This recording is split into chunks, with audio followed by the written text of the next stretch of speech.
নারায়ণগঞ্জের সোনারগাঁও উপজেলার কাঁচপুর হাইওয়ে থানা পুলিশের অভিযানে 2 জন মাদক কারবারিকে গ্রেফতার করেছে Kanchpur highway police. Senior staff reporter Liton বিশ্বাস জানান, বিষয়টি নিশ্চিত করেছেন ওসি ওয়াহিদ মোর্শেদ।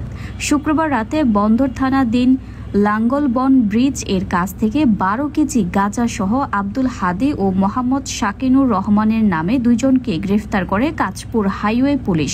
পরে তাদেরকে নারায়ণগঞ্জ কোর্টে প্রেরণ করা হয়। এ বিষয়ে মাদক মামলা আইনে তাদের বিরুদ্ধে মামলা রয়েছে। বন্দর থানাধীন ঢাকা চট্টগ্রাম মহাসড়কের লাঙ্গলবন ব্রিজের পশ্চিম পাশে আমরা একটি পিকআপ গাড়ি থেকে 12 কেজি গাঁজা এবং 2 জন এই মামলার মাদক ব্যবসার সাথে জড়িত 2 জনকে গ্রেফতার করতে সক্ষম হয়েছি। তাদেরকে আমাদের হেফাজতে নিয়ে এসেছি এবং মামলা প্রক্রিয়াধীন আছে, তাদেরকে আমরা আদালতে প্রেরণ করব।